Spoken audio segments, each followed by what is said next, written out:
आज Doubtnut app download करें। Doubtnut पर अपने सभी गणित, रसायन विज्ञान, भौतिक विज्ञान और जीव विज्ञान के डाउट्स का करो सफाया।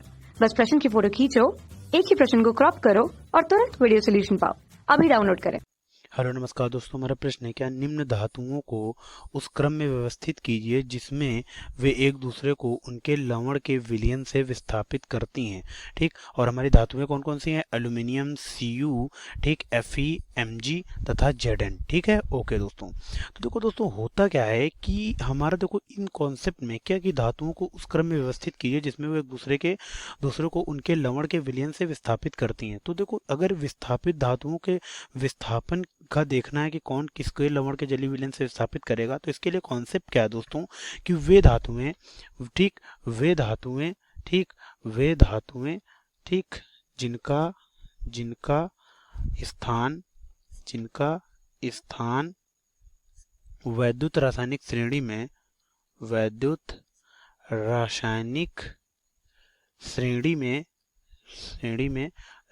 में ऊंचा है। ठीक, ओके, ऊंचा है। और दूसरी चीज ऊंचा है और वो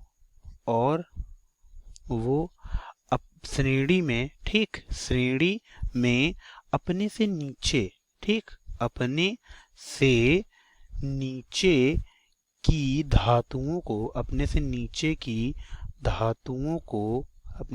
की धातुओं को उनके लवणों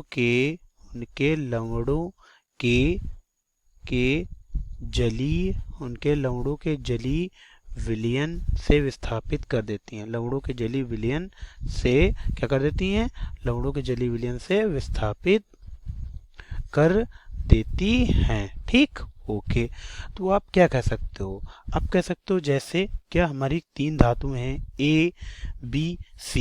ठीक, तो देखो क्या करेगा, जो A है वो सबसे अधिक क्रियाशील है। मतलब A जो A धातु है, ठीक, A धातु, ठीक, B को उसके लवण के जलीय विलयन से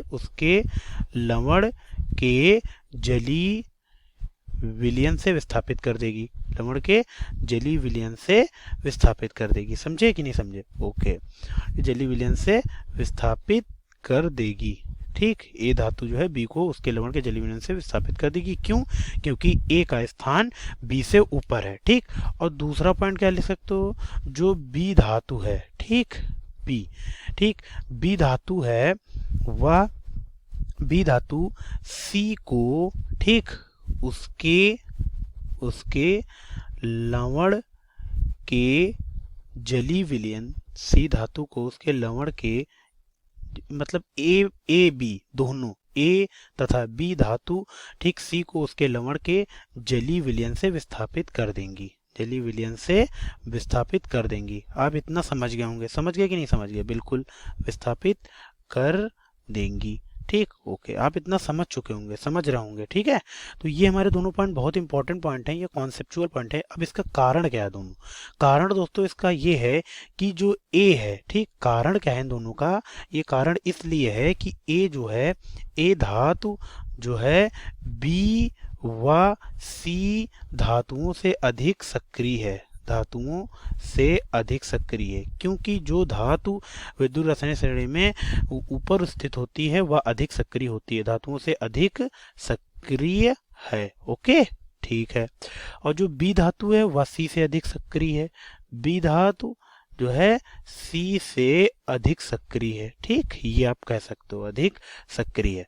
अब अगर जो क्वेश्चन में हमारी धातुएं दी हैं कौन कौन सी, ये एल्यूमिनियम, Cu, Fe, Mg और Zn, इनको वैद्युत रासायनिक श्रेणी में क्रमबद्ध तरीके से लिखें। जैसे वैद्युत रासायनिक श्रेणी में जैसे लिखा जाता है, वैद्युत रासायनिक श्रेणी में हम कैसे लिखते हैं? मानक अपचयन विभव के ऊपर से नीचे आने पर बढ़ते हुए क्रम में। ठीक, तो वैसे ही हम लिखेंगे। ठीक, तो चलो ये लिख लेते हैं हम इनको क्रम में। ठीक है, अब दोस्तों हम क्या क्वेश्चन में देखते हैं हमारी धातुएं कौन कौन सी हैं, उनके हम मानक अपचयन विभव पहले लिख लेंगे। और वैद्युत रासायनिक श्रेणी में धातुओं को कैसे रखा जाता है, उनके मानक अपचयन विभव को ऊपर से नीचे आने पर बढ़ते हुए क्रम में। तो हमारे कौन कौन सी धातुएं हैं? धातुएं पहले हम लिख लेते हैं कौन कौन सी हैं। एक एल्यूमिनियम है, फिर एक कॉपर है, ठीक है, ओके, एक एल्यूमिनियम, एक कॉपर, एक Fe, ठीक, एक Fe, एक Mg और एक क्या है हमारी जिंक। ठीक, ये हमारी 5 धातु हैं। अब इनके हम क्या सबके मानक अपचयन विभव लिखते हैं। जो एल्यूमिनियम है, एल्यूमिनियम का मानक अपचयन विभव कितना है? एल्यूमिनियम का मानक अपचयन विभव है कितना? -1.66 वोल्ट। ठीक है, एल्यूमिनियम का। और जो कॉपर का मानक अपचयन विभव है, कॉपर का मानक अपचयन विभव है प्लस क्या 0.34 वोल्ट। Fe का जो मानक अपचयन विभव है, ठीक, आयरन का जो मानक अपचयन विभव है वो कितना है? माइनस का 0.44 वोल्ट। ठीक है, ओके। जो Mg का मानक अपचयन विभव है, Mg का मानक अपचयन विभव है -2.37 वोल्ट। जो जिंक का मानक अपचयन विभव है, ठीक, Zn का मानक अपचयन विभव वो है -0.76 वोल्ट।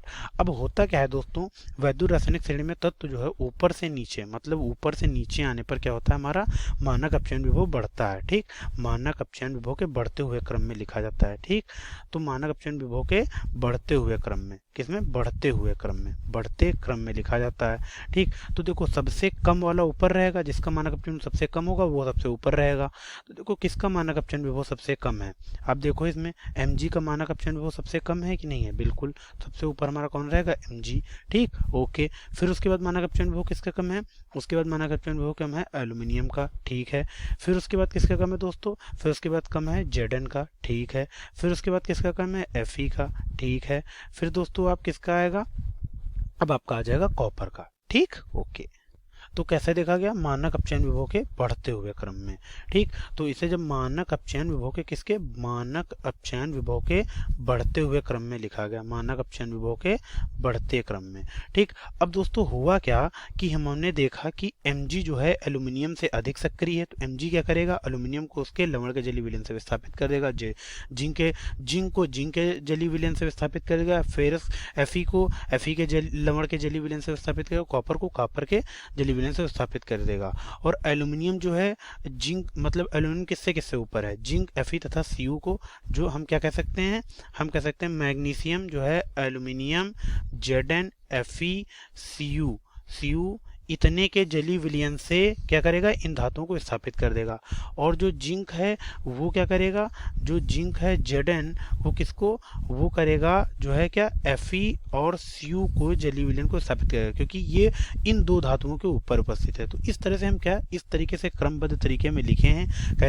कैसे Mg, फिर एल्यूमिनियम, फिर जिंक, फिर Fe, फिर Cu। ये क्या करेंगे? एक मतलब Mg जो है सब जितने भी बची हुई धातुएं हैं सबको उनके लवण के जलीय विलयन से विस्थापित करेगा। एल्यूमिनियम जो है इन 3 बची धातुओं को उनके जलीय विलयन से विस्थापित करेगा। जो जिंक है वो इन बची हुई 2 धातुओं को, और जो Fe है वो Cu को उसके लवण के जलीय विलयन से विस्थापित कर देगा। कहने का मतलब है जो धातु ऊपर उपस्थित है वो अपने नीचे की जितनी भी धातुएं हैं उनको उनके लवण के जलीय विलयन से विस्थापित कर देगा। ठीक है, तो ये मैं आशा करता हूँ ये पूरा क्वेश्चन आपको समझ में आया होगा। धन्यवाद।